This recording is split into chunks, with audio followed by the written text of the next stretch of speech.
that Europe has to offer, aside from Leffen, who decided not to enter.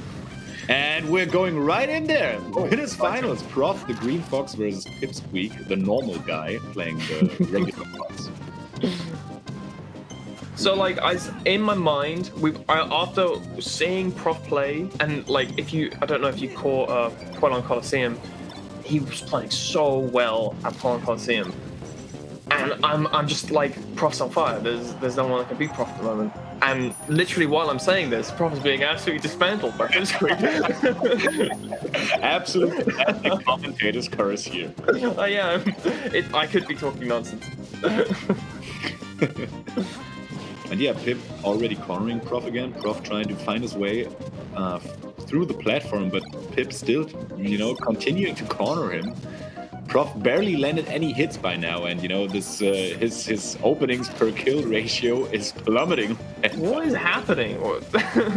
You can't do this to Prof. Yeah, that's something that UK people not expect to see, right? But Pip barely even touched at this moment. Yeah, I don't really. So I don't know. I'm not really happy about this. I mean, the most UK reaction I could have asked for. I mean, like, mentally, I was ready to be like, "Oh, Pipsqueak wins," no bias, but not like absolutely destroying Prof. Wasn't ready for this. Prof got in there, took his first stock, had the opportunity to edge guard Pip right there, but didn't quite, get to ledge in time. It wasn't possible. And now we're back to neutral, but Pip throwing out these full jump aerials, and Prof seemingly baffled by a player who dares to full jump in his face. I know. I'm baffled too. Don't worry about it. All right. But yeah, this is like incredibly strong from Pipsqueak. I mean, that's all I've been saying this whole time. But the way that he's been moving, the way that he's been applying pressure, I think we mentioned this earlier in the ice games, that how or we went a little bit into Prof's skills being in his ability to move around, the pressure he deals just with his movement. But it doesn't feel that Pipsqueak's falling for any of it. Yeah, exactly. Pip is just, I don't know. It seems like with Ice and Kinzo, Ice was always one step ahead of time of Kinzo, but with Pipsqueak right here, it looks like Prof doesn't even know how to approach him properly. Yeah. As I was saying, that he gets grab up throw up air, but it doesn't quite kill, so not really. Oh my god, that was really good now. Prof made it back. That's the magic of NTSC, everybody. But he messed up his ledge. NTSC can't save him there.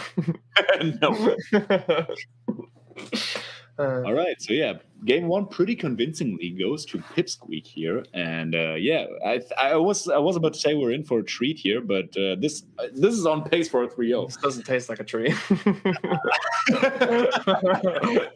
Oh no!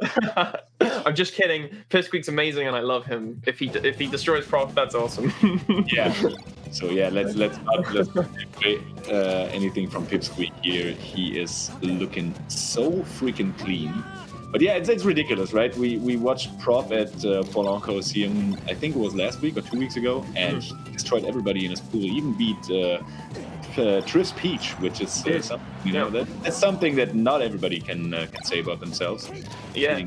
Triss Peach pretty convincingly. It's a very, very few number of European players that managed to do it.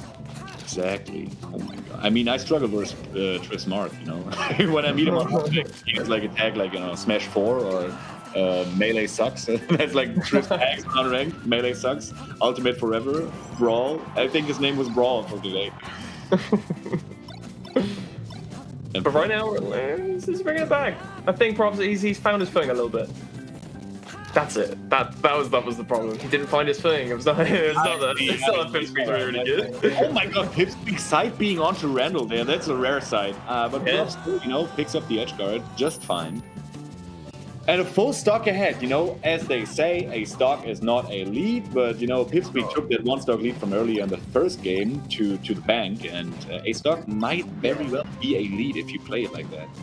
I mean, that's the thing. I feel like the stock is not a lead is more, the thing that's trying to be spoken is more, when you reach this level of play, the difference between a one stock lead from your two local players is very different from a one stock lead from two top players. Mm-hmm. that gap can be closed immediately.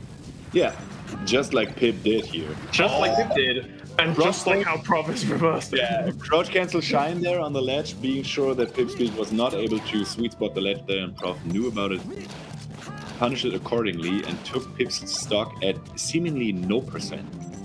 So yeah, this one stock lead that Prof had still continues to be the running theme of this game. Yeah. That was some really good recovering by Prof. Mm-hmm. I was very nervous the whole time, but he seemed to hit the right angles. It was just ambiguous enough that Pipsqueak didn't cover everything. Prof goes for the platform tech chase and almost takes the stock of Pipsqueak, but not quite, not covering for the sweet spot side B out of the magnifying glass. Okay, try to go for some cheeky stuff there. You know, he's still got some more leeway. Pip is ready for you missing your ledge dash, of course. Yep. It doesn't matter how amazing your recovery is if you're just gonna miss your ledge dash. That goes to show how difficult Melee has become, you know, to be good at. Oh my god, and Pip gets another Lisa life. I thought that Prof had this in his bag, but... Yeah. Alright, oh, Pip going for a very, very cheeky nair to up smash there, but Prof wisely chose to, I think he crouch cancel or ASDI down. I'm not too sure which of these it was, but close to game 2, and it looked so much dominating. Collectively in the UK, take a deep breath. That was more what we were expecting to see. Whatever the result now, I'm fine with it. Prof is showing his true colors. That was just some good play by Prof. Like, that was what I wanted to see. That's what I'm used to seeing, is Prof using his movement to make his decision-making ambiguous. Whereas we didn't see that at all in the first game. It was literally just Pipsqueak was always one step ahead, always knowing what he wanted to do. Exactly. It seems like, you know, Prof with like close quarters on Yoshi's story seemed to be a lot more able to, you know, make something out of his movement, because he is so good at, you know, having like those micro spacing situations where you force your opponent into making errors that they, just as we said with Ice, that they don't expect to make, but they still make in a way because you moving so ambiguously that the opponent doesn't know what to do and throwing out some mix-ups that Prof's already ready for. Now Pipsqueak took Battlefield, a stage that is much larger in size and in platform size and in platform height and whatnot, so much more difficult for Prof to apply the pressure that he did in the previous game, and that's exactly why it took him here. Alright. And Prof back airing Pipsqueak off stage, but not being able to close out the edge guard. You know, that's the second time, yeah. Commanding lead here, being up 2 stocks. Yeah. That's Melee. Melee's half the time it's about stopping the bleeding. Mm-hmm. And like Prof had his opportunity to close the gap and to like bring it back, but missing those edge guards, suddenly now Pipsqueak's like a solid 2 stocks up.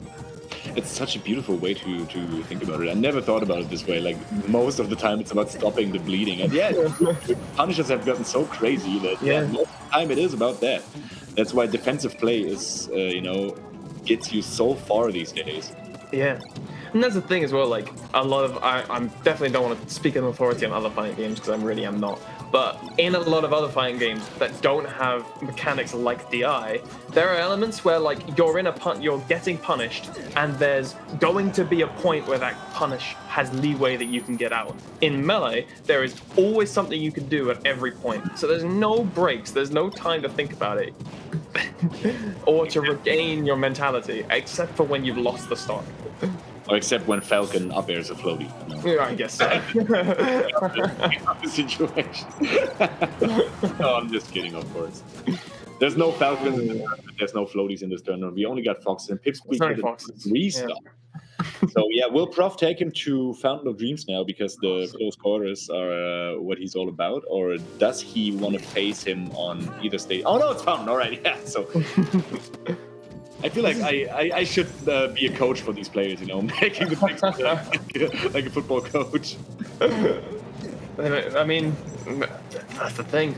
It's again, such a difficult game that I think anyone can actually kind of use the help.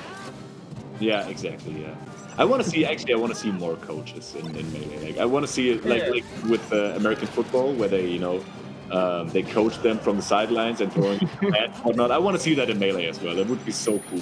That would be very cool. That would be very cool. I guess that's maybe something Cohen's Academy can look into sponsoring a sideline coach tournament, a mid-set coaching tournament. Yeah, that would be so cool. Also, very, very quick ledge shock there by Prof. Finishing Pipsqueak's stock much earlier than he would have anticipated, but Pip is all over him again. Jesus. Oh my god. This 109% came from one opening, and he is still going. And now finally, Prof found his footing again in the game. They're playing neutral here. Clanked with reverse up smashes on the back side of each other. This is so ridiculous, dude. This is, yeah. It just feels like every time that Pipsqueak gets a hit, it converts like insanely. But Prof's just been kind of just like poking. He hasn't really got, he's not found anything just yet. All right, and Prof. Yeah, he tries. Oh my god, Pipsqueak is baiting him into going to the top platform and going for the grab, and just like that, full jumps out of the shield and knows exactly what Prof was about, because he baited him into doing that, which is something that we attributed to Prof earlier. But Pip, no slouch either, and knowing the tricks of his opponent as well, utilized for himself. Yeah, Pipsqueak's like also so good at kind of holding that space, applying that pressure just by his like closeness to you. Yeah, I think it was during Rest as well in Zin's commentary they were saying how Pipsqueak is so good at playing this very reactive style, but he doesn't force himself to do that from a distance. He's very comfortable playing his reactive style right up close, which is incidentally where it's best. Yeah, exactly. Just appears to be, just happens to be amazing when you do it like that. Oh yeah, Prof doesn't get the edge guard there. I think he got caught by the platform, so his counter pick, bites him in the back here. But this could be the stock. Oh, he torches him unfortunately. That's gotta be it. Not the stock that we meant, but I guess that was the stock. That was the stock.